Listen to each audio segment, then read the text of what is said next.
없소서. 아멘. 다 같이 샬롬으로 인사하겠습니다. 샬롬, 샬롬. 말씀의 제목은 부자와 거지 나사로 이야기입니다. 부자와 거지 나사로 이야기. 어린 시절 여름 방학을 하면 교회에서 곧바로 성경 학교가 열리곤 하였습니다. 요즘보다는 참 그때는 여유로웠습니다. 부자와 나사로라는 인형극이 단골 메뉴로 올라왔죠. 기억하시는 분들이 많으실 겁니다. 부자가 지옥에서 울부짖는 연기가 뭐 어찌나 실감이 나던지 아이들의 혼을 쏙 빼놓고 지옥 불구덩이에 들어가지 않으려면 당장 회개해야 해. 두려움을 심어주기에 충분하였습니다. 오늘은 이 부자 거지와 나사로 이야기를 조금 다른 방향으로 제가 말씀을 나누고자 합니다. 특별히 오늘 재직 헌신 예배가 있습니다. 오후 말씀 하나로는 좀 짧기 때문에 오전 오후 이어지는 재직 헌신 예배에 관련된 말씀이다 생각하시면 되겠습니다. 오늘 부자 거지 나사로는 비유입니다. 비유. 그렇죠. 이런 일이 실제 있다가 아니고 비유의 말씀이라는 것을 우리 성도님들이 일단은 좀 생각을 하셔야 됩니다. 먼저 비유가 무엇인지부터 생각해 봅니다. 비유는요, 이 하나님의 통치 방식을 이 세상에 그 보이는 우리가 생각나는 이미지로 이렇게 잘 표현을 한 겁니다. 그걸 들려주시는 분은 육신을 입으시는 하나님 곧 예수 그리스도시고, 그분은 하나님 나라의 그 사정이 어떠한지에 대하여서 이 비유라고 하는 통로를 통해서 그 진리를 우리에게 잘 세밀하게 가르쳐 주시는 겁니다. 제가 이미지라는 말씀을 했고요. 통로라는 말씀을 했고 진리라는 말들을 지금 제가 사용을 하였습니다. 본문에 적용을 해보자면 이 부자와 나사로 이 비유 자체가 천국과 지옥에 대한 뭐 실제적인 묘사 혹은 정보에 대한 설명은 아니라는 겁니다. 천국은 이래, 지옥은 이래, 이런 정보에 대한 정확한 설명은 아니라는 겁니다. 쉽게 말해서 오늘 말씀 보면 놀랍죠. 천국에서 아브라함과 막 대화를 나눈다거나, 그렇죠? 또 극렬히 타는 불 가운데서 이 물 한 방울 주세요 하는 물 한 방울을 갈망하는 일들을 실제 일어나게 되는 현상으로 본다면 좀 우리는 곤란하다는 말씀을 드리는 겁니다. 또한 부자처럼 불지옥에 떨어지지 않으려고 신앙생활을 하는 것이라면 우리가 이 메시지를 좀 잘못 짚고 있다는 말씀도 제가 아울러 드립니다. 부자와 나사로의 형편은 아주 극단적으로 대비가 되고 있죠. 극단적으로. 자 보세요. 애굽의 부자들이 애용을 했을 부드러운 속옷을 입고 왕들이 입었을 만한 자색 옷을 걸치고는 매일 큰 잔치를 벌이는 부자가 있습니다. 아주 극단적으로 그의 집 대문가에는 거지 나사로가 있는데 오늘 이 말씀의 헬라어에 보니까 발로라는 헬라어 동사가 그의 모습이 어떠해 주고 있는지 가르쳐 주고 있어요. 발로라는 헬라어 동사가 있는데 그게 뭐냐면 던지다라는 뜻이에요. 던지다. 그리고 이 발로라는 이 동사는 과거 완료 수동태. 과거에 완료된 내 힘으로 되지 않고 떠밀려서 된 과거 완료 수동태 형태로 쓰였어요. 그러니까 이걸 어떻게 보면 던지다라는 말보다는 그냥 내던져졌다. 이렇게 표현하면 돼요. 내던져졌다. 장애가 있거나 병이 깊어서 몸을 움직일 수 없는 상태였다는 것. 사람들에 의해서 그리로 던져졌다는 뜻입니다. 던져졌다는 뜻입니다. 자, 오늘 이어지는 말씀을 보니까 나사로의 상태를 이렇게 표현합니다. 온몸이 종기투성이어서 고름이 흘렀는데 개들이 그 상처를 핥았다라는 표현을 하고 있습니다. 그는 부자의 상에서 떨어지는 부스러기로 배를 채우려고 하였어요. 하지만 그것도 여의치가 않습니다. 여기서 떨어지는 빵 조각을 우리는 남은 음식이라고 생각하기가 쉽죠. 그러면 이렇게 생각할 수 있죠. 왜 부자는 하인을 좀 시켜서 그것을 좀 먹게 해줄 수는 없었을까? 물을 수 있는데 실제 그 빵은요. 남은 부스러기가 아니고 그 당시 유대 사람들 지금 보시면 손으로 먹지 않습니까? 빵을. 그죠? 그러니까 보통 잔치에 손님들이 손을 씻기 위해서 빵을 놓는단 말이죠. 이렇게 빵을 그래서 손으로 딱 씻고 버리는 겁니다. 그럼 누가 먹어요? 개들이 먹는 거죠. 그죠? 사람이 먹는 게 아니죠. 손을 씻고 버립니다. 개들이 이것을 먹었습니다. 그런데 나사로는 움직일 수가 없었기 때문에 개들보다도 어떻게 보면 훨씬 열등한 위치에 떨어져 버렸던 거죠. 나사로가 희망할 수 있는 빛은 뭐냐면 하나님이 도우신다. 나사로의 뜻이 하나님이 도우신다는 뜻입니다. 자기의 이름의 뜻. 그냥 자기 이름처럼 하나님이 도우신다라는 이름이 가진 의미일 뿐입니다. 자, 비유가 시작되는 오늘 19절 말씀을 보도록 하겠습니다. 자, 한 부자가 있어 자색 옷과 고운 베옷을 입고 날마다 호화롭게 즐기더라. 자색 옷과 고운 베옷을 입고 날마다 즐겁고 호화롭게 살았다. 이 소도는 부자의 삶이 어땠는가를 보여주는데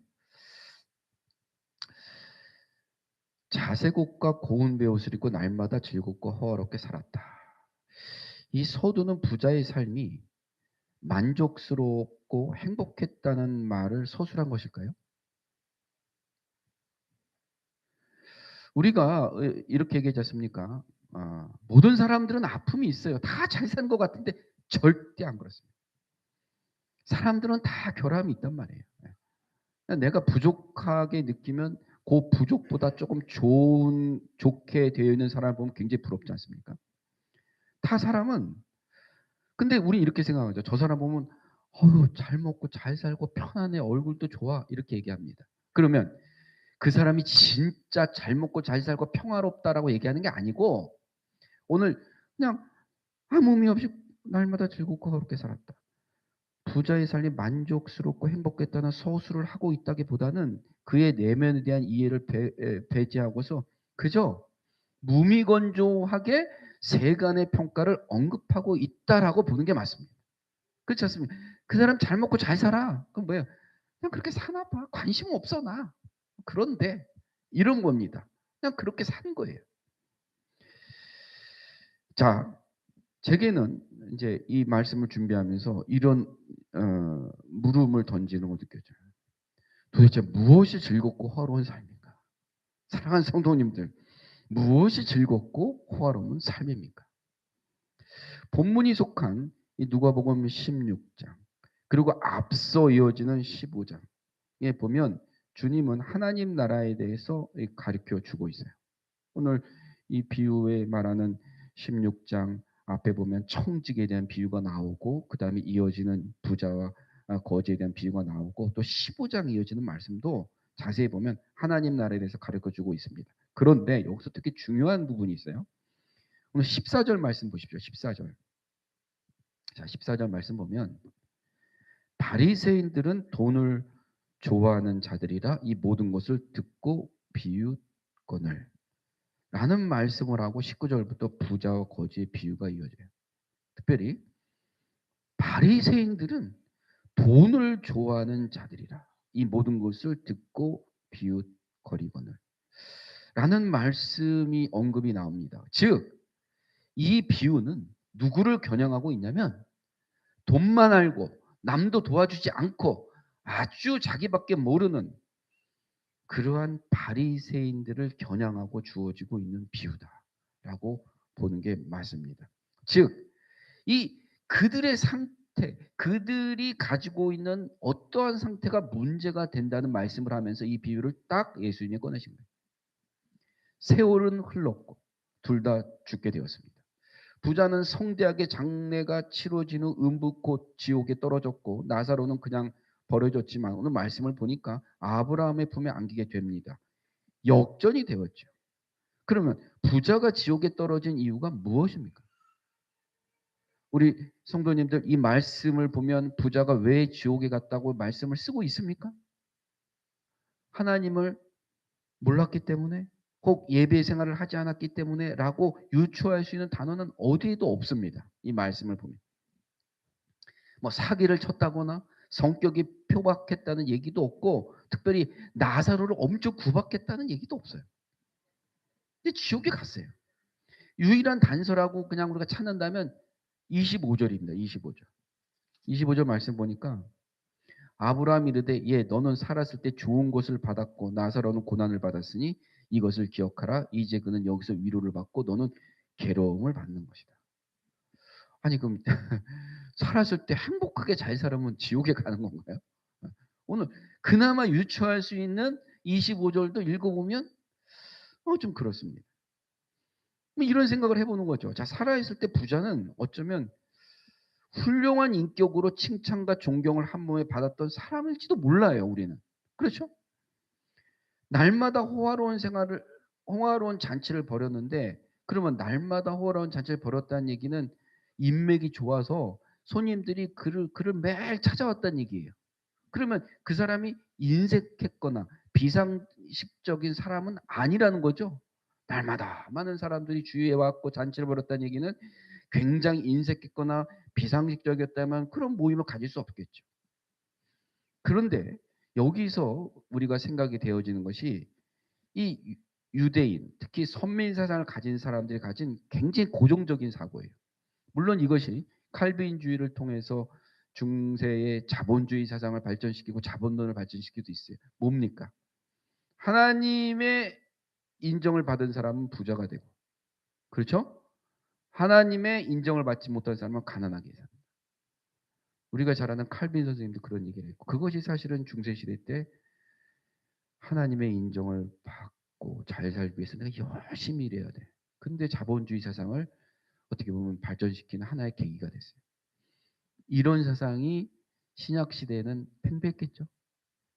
구약 시대는 다 그런 생각을 했어요. 나병은 하나님한테 버림받은 거, 저주받은 거. 그렇죠? 그러면 부자는 이렇게 생각할 수도 있습니다. 그가 가진 부가 하나님으로부터 받은 인정과 축복이라고 자신도 믿었고 잔치에 드나드는 모든 사람들도 믿었을 거예요. 그리고 성경에 보면 의인은 하나님께 축복을 받는다는 생각 당연히 가졌겠죠. 네. 그 의가 율법을 잘 알며 엄격하게 지키는 것을 통해 성취된다고 판단했을 수도 있습니다. 그러니까 부자의 생각에 들어가 보면 어떻습니까? 나는 율법대로 살았고 여호와의 말씀대로 살았고 그렇기 때문에 하나님이 나에게 마음에 들어서 축복을 주셨고 그렇죠? 그래서 나는 이렇게 큰 부자가 되었다. 그리고 그 드나드는 사람들도 저 사람은 율법에 충실한 사람이라 하나님이 축복을 준 거예요. 이렇게 살 수도 있었다는 겁니다. 자, 반면에 대다수가 가난했죠. 그 사람들은 하나님 말씀을 들을 기회도 없었겠죠. 네. 먹고 사는 것도 힘들었는데 율법을 제대로 배울 수 없는 처지의 형편에 놓인 사람, 엄청난 사회적인 구조적인 불평등과 어찌할 수 없는 삶의 굴곡으로 인해서 율법을 지킬 수가 없는 거예요. 먹고 살기가 힘든데 안식일을 정말 성수하기도 힘들고 여러 가지 힘들어요. 그러니까 미흡할 수밖에 없었던 사람들은 빈곤과 불행을 하나님이 나에게 주는 심판과 형벌로 받아들이도록 강요가 된 겁니다. 너는 그래서 그런 거야. 너는 하나님한테 버림받은 거야. 강요를 계속 받으니까 나는 정말 그런 사람인가 보다. 하나님이 버렸나 보다. 이 부자가 나사로에게 무관심했던 이유, 어쩌면 이러한 측면에 찾을 수도 있겠죠. 나사로 너는 바닥으로 떨어진 그의 인생이 하나님으로부터 임한 징벌이기 때문에 이건 내가 신경 쓸 일이 아니잖아. 네가 하나님한테 축복을 받았으면 네가 그렇게 살 일이 있겠니?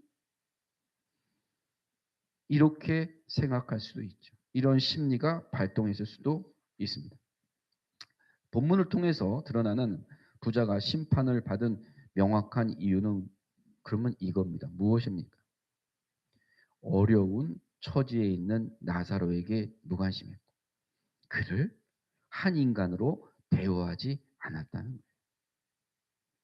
자기의 삶이 매일 즐겁고 호화스러웠을지는 몰라도 그 세계 안에 갇혀서 하나님이 주관하시며 다스리고 계시는 세상을 향해 한 발짝도 나가지 못합니다.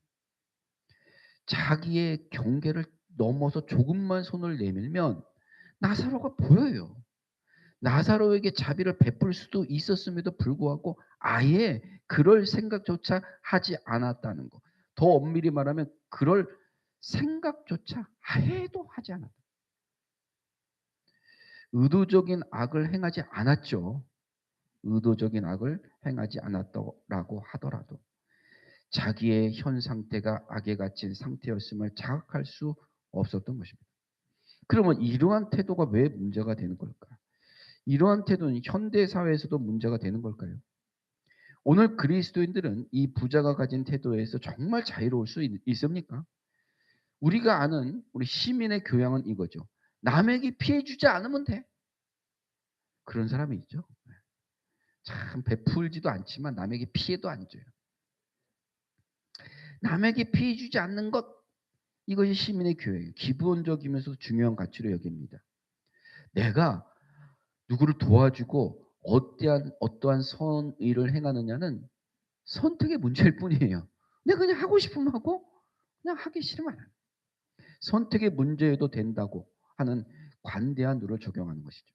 그래서 내가 누구를 뭐 도와줘야 된다거나 피해를 안 끼쳤으니까 그것 때문에 죄책감을 느끼게 한다거나 뭐 삶에 대한 무게감을 성찰해야 한다는 부담감을 지우려 하지 않습니다. 상대에게 해를 가하면 뭐 재정적인 손실을 입히게 되거나 처신에 있어서 불편해지기 때문에 엄격히 규제하는 거죠. 오늘날의 기준으로 볼 때에 이 부자는 아무 문제가 될 게 없어 보이기도 합니다.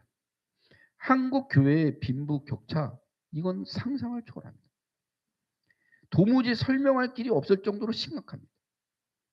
부자 성도와 빈곤한 성도가 동일한 예배를 드리고 설교를 들으면서 똑같이 아멘합니다. 하지만 그 아멘의 의미, 말씀이 진정 우리 삶 가운데 그리 다스리고 있으며 하나님의 뜻이 이처럼 우리의 세계를 통치하고 있습니다라고 하는 이 고백을 정말 동일하게 할 수 있는 것인지 묻지 않을 수가 없습니다.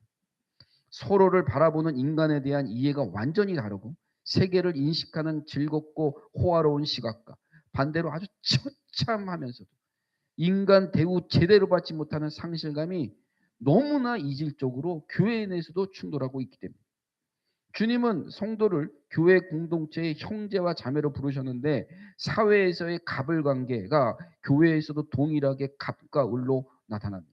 나는 능력 있고 배경 좋고 돈이 많은 이렇게 대우받는 것이 당연하고 당신은 무능하니까 뭐 교회에서도 그렇게 대우받는 거지. 그렇게 사는 거지.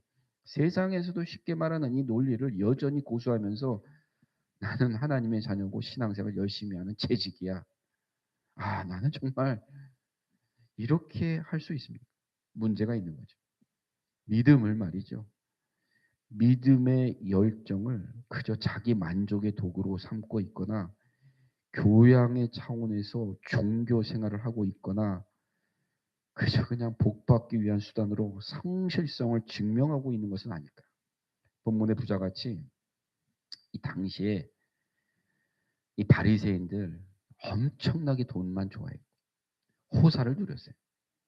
그리고 그 사람들은 그것이 내가 하나님 잘 믿어서 주는 하나님의 축복으로 아주 정당화하면서 야, 자기 집 대문 앞에 쓰러져 있는 나사로 도움이 절실했던 이웃을 존귀한 인간으로 전혀 대우하지 않습니다. 우리도 돌아봐야 합니다. 사랑하는 우리 재직분들, 우리 가까운 이웃부터 옆에 계시는 우리 성도님부터 다 돌아보십시오. 내가 어떻게 하는 것이 우리 성도님들한테 도움이 되고 이득이 되는가. 한 발자국 더 가시면 되고 한 번 더 전화하시고 그다음에 그 상황들을 물어보시면 됩니다. 초기에 목숨 걸고 미국으로 건너간 총교도인들 대단하죠? 대단합니다. 엄격한 신앙, 하루에 엄청난 기도 시간, 그다음에 11조 정말 그렇게 살았지만 자신들과 피부색이 다른 노예를요 짐승 다루듯이 했어요. 너무나 이게 이율배반적이지 않습니까? 자기 논리와 자기 집중에 빠져버린 인간이 하나님의 뜻과 동떨어진 행동을 하면서도 그냥 그 문제점조차 의식하지 못한다는 단면을 잘 보여주고 있습니다. 오늘날 그리스도인들이 이들과 다르지 않기 위해서는 말씀을 중심으로 새겨 드려야 해요. 그것 외에는 다른 방법이 없습니다. 오늘 이 마지막에 보면 아브라함이 말씀을 딱 얘기해요. 야, 네가 살아서 가도 안 믿어. 이 말씀이 있잖아. 이거 안 믿으면 가도 안 믿는다고. 그 얘기를 합니다. 지옥에서 고통받는 부자가 아브라함에 간청을 하죠. 제게요 형제 다섯이 있어요. 제발 나사로를 보내서 그들에게 경고해서 진짜 이곳에 오지 않게 해 주십시오. 아브라함이 대답합니다. 그들에게 모세와 선지자들이 있으니 그들에게 들어. 부자가 간청해요. 그렇지 않습니다. 아버지 아브라함이 만일 죽은 자에게서 그들에게 가는 자가 있으면 회개할 겁니다. 그는 나머지 형제들이 자기처럼 말씀을 제대로 듣지 않으리라는 것을 자기 생활, 자기 만족과 자기 집중에 빠져서 모세와 선지자들을 통해 전해지는 말씀을 전혀 마음에 새기지 않으리라는 것을 잘 알고 있으며 결국 조금 지나면 그들 또한 자신과 동일한 운명에 떨어지리라는 것을 직감하고 있었던 것입니다. 그러면 이 말씀, 이 부자도 알고 있는 이 말씀이 이미 이사야서에 있어요. 이사야서는 회당에서 항상 읽던 말씀이기 때문에 부자도 신앙생활을 했다면 분명히 말씀을 알고 있는 말씀이에요. 이사야 58장 6절 10절인데 우리가 한번 이거 찾아볼까요? 이 우리 말씀은 딱 줄로 남겨놓고 이사야 58장 6절 7절 1039면입니다. 1039면 1039년 58장 6절 7절 제가 봉독합니다. 내가 기뻐하는 금식은 흉악의 결박을 풀어주며 멍에의 줄을 끌어주며 압제당하는 자를 자유하게 하며 모든 멍에를 꺾는 것이 아니겠느냐. 또 줄인 자에게 대해 양식을 나누어 주며 유리하는 빈민을 집에 들이며 헐벗는 자를 보면 입히며 또 내 골육을 피하여 스스로 숨지 아니하는 것이 아니겠느냐.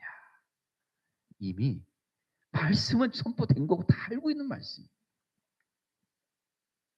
그리고 오늘 비유의 마지막 절 모세와 선지자들에게 듣지 아니하면 이사야서 이제 말씀을 했잖아요. 듣지 않으면 비록 죽은 자 가운데서 살아난 자가 있을지라도 권함을 받지 아니하리라 하였다. 사랑하는 성도님들, 자기 세계와 자기 논리에 갇힌 이들은 절대 스스로의 힘으로 그 세계를 절대 벗어나지 못합니다. 사람은 안 변한다는 말이죠. 말씀이 인간을 변화시키지 못하면 인간은 변화될 가능성이 거의 없다고 봐야 합니다. 설교를 듣고 있는 성도님들도 그것을 느끼고 있을 겁니다. 내 의지, 내 능력, 내 경험과 노하우로 삶을 바꾼다? 영혼의 자유와 만족을 스스로 얻을 수 있나요? 아니죠. 인간은 삶을 스스로 성취하거나 생명을 얻는 일이 불가능하기에 우리 구원이죠. 구원은 어디서 왔어요? 외부로부터 임하는 사건, 즉 하나님의 섭리 혹은 은총이라고 할 것입니다. 하나님이 육신을 입으신 인간 예수 그리스도로 오셔서 우리를 만나 주신 것인데 곧 말씀이요 육신이 되어 우리 가운데 거하셨고 인류는 그 거룩한 말씀을 들을 수 있게 되었습니다. 말씀이 중심에 새겨져서 영혼의 울림을 주고 생을 이끌어가는 빛과 등불이 될 때에 비로소 인간은 변화해서 새 사람이 되며 생명을 향한 발걸음을 내딛게 됩니다. 자기 집중에서 벗어날 때에 인간은 생명을 향해 열려있게 되는 것이죠. 생명의 근원 곧 하나님께로 말입니다. 자, 성경의 의미를 조금만 더 확장해 보겠습니다. 말씀을 듣는다는 것은 곧 하나님, 곧 말씀이신 예수 그리스도의 삶을 알아가고 제자로서 따라가고자 하는 거룩한 열망을 포함하는 것이겠죠. 그러한 영성의 깊이로 들어가기 위해 우리가 그 진리를 분별할 수 있는 안목도 필요할 테고요. 2000년 기독교의 전통을 닮아내고 있는 교리에 대한 이해와 때로는 신학 서적 및 인문학적 책 읽기도 도움이 됩니다. 그건요 목회자들이나 신학자들이 할 일이지 이렇게 생각하시나요? 물론 사회생활에 바쁜 일반 평신도가 접근하기는 어려운 면도 있죠. 또 한국 교회가 좀 굉장히 폐쇄적이기도 하고요. 먼저는 깊고 풍성한 영성을 닮아내는 예배. 예배를 잘 드리는 것이 최선이라 말씀드릴 수 있습니다. 그리고 이렇게 생각해 보시기를 바라요. 누구나 하나님의 선하심을 알아가는 소중한 한 번뿐인 인생을 사는 것이고 예수 그리스도의 제자로 부르심 받아 더없이 값진 인생을 사는 것인데 그냥 이런 저런 이유로 신앙을 누구에게 양보해요. 신앙을 양보해요. 그리고 적당히라는 거. 올해는 좀 빼주세요. 올해는 제가 그렇게 나는요, 참, 이 교회 주회전에 오고 싶어도 이 3층을 못 올라와서 못 오시는 분들이 계시다고요. 그런 심정이 되셔 보셨냐고요. 이 정말 건강한 육신으로 예배드리는 거 이게 정말 얼마나 큰 은혜고 감사합니다. 왜 그렇게 우리에게 주어진 이 삶이 짧은데 그렇게 적당히 합니까? 왜 이렇게 타협을 하시나요? 그게 하나님 보시기도 안타깝지만 사람 보기에도 참 좋아 보이지 않습니다. 아니 말씀드렸지만 제자로 부르심 받아 더없이 값진 인생을 사는 것인데 막 이런저런 이유로 신앙을 누구에게 양보하고 적당히나 말 타협한단 말입니다. 지금 지옥에서 고통받는 부자의 모습은 이 세상과 동떨어진 낯선 곳의 풍경으로 그려지고 있지는 않습니다. 그들의 모습을 보세요. 저 위에 아브라함 품에 안긴 나사로를 보고서 야 부자는요 어떤 미안함과 내색도 없어요. 야 나사로야 미안하다 한마디 할 수 있잖아요. 내가 너한테 정말 밥 한 끼 못 줬구나. 없어요 이 부자. 그러니까 참 부자가 그래서 지옥이구나. 없습니다. 자 어떠한 미안함의 내색도 자신의 행동에 대한 뉘우침도 하고 있지 않습니다. 그리고 두 가지 요구를 하고 있을 뿐이에요. 내 형제들에게 저 나사로를 보내어 증언하게 해달라. 또 하나는 내가 여기서 불꽃 가운데서 괴로워하고 있으니 또 저사 뭐 나사로가 종입니까? 나사로를 또 시켜서 손가락 끝에 물을 찍어 내 혀를 좀 서늘을 나게 해달라는 것입니다. 왜 거기가 지옥인지 왜 천국과 지옥 사이에 큰 구렁텅이가 있어서 오갈 수 없는 것인지 알 것 같아요. 여전히 그는요. 자기 안에 갇혀 있습니다. 설교 초반에서 비유의 시작절을 제가 이렇게 말씀드렸죠. 무엇이 호화롭고 즐거운 삶입니까? 무엇이 호화롭고 즐거운 삶입니까? 물음을 던졌습니다. 이 시대의 많은 이들이 추구하는 인생의 성공과 목표. 오늘 비유 속 부자가 살아생전 누렸던 모습은 아닐까? 가장 그 만족하는 것이 한낱 자기 혀끝 서늘하게 할 물 한 방울 정도의 위로밖에 되지 못한다는 것을 깨닫지 못한다면 정말 그 폭주하는 기관차처럼 자기 생각에 갇혀서 하나님이 다스리시는 아름다운 세상 눈을 열어 바라보지도 못하고 예수 그리스도를 통해 누리게 된 자유 그것으로 인간을 대하는 신비와 기쁨을 맛보지도 못한 채 순식간에 허비하게 되고 말 것입니다. 말씀을 했습니다. 오늘 비유가 강단을 통해 선포되고 우리가요 이게 들을 수 있으면 감사해. 때가 있는 거야 때가. 우리는 안 늦었어. 네. 생을 살아가고 있어요. 우리는 그래서 다시 말씀을 통해서 내 자신을 부여잡고 다시 한번 정리하면서 기회가 있다. 다시 기회의 시간 앞에 서게 되었습니다. 그리고 관심 없던 내 주위의 이웃들이 보이기 시작합니다. 내가 베풀어야 할 것이 참 많았구나. 내가 무관심했구나. 말씀 앞에 의지하여 삶의 방식을 바꿀 수 있는 기회를 우리에게 주신 하나님께 감사를 드립니다. 말씀 맺겠습니다. 사랑의 하나님, 은혜를 감사드립니다. 오늘 귀한 말씀을 통해서 우리가 또한 생각하게 된 것은 참으로 내가 이기적이었구나. 하나님이 나에게 너무나 많은 은혜를 주셨는데 그것을 그저 하나님이 나에게만 주신 은혜와 축복이라고 착각하고 살았구나. 우리가 참으로 사회와 세상과 가정에 이제 그것을 축복을 흘려보내는 축복의 통로가 되지 못했구나. 정말 갈릴바다와 같이 살아야 되는데 사회처럼 모든 것이 막혀 있는 그러한 삶을 살았구나 되돌아보게 되었습니다. 이 비유를 통해서 우리가 깨닫게 된 것은 이제 내가 나에게 주신 사명이 있음을 깨닫게 되었고 이젠 이웃을 향해서 넓게 팔을 벌리고 이제 그들에게 다가갈 수 있는 생각과 마음과 실천이 우리에게 주어져야 된다는 것입니다. 주님, 그렇다면 무엇이 우리가 잘 사는 것이고 무엇이 인생을 아름답게 사는 것인가 우리 스스로 깨닫게 될 것입니다. 주님 말씀을 들었다면 행동하게 하여 주시고 말씀을 들었다면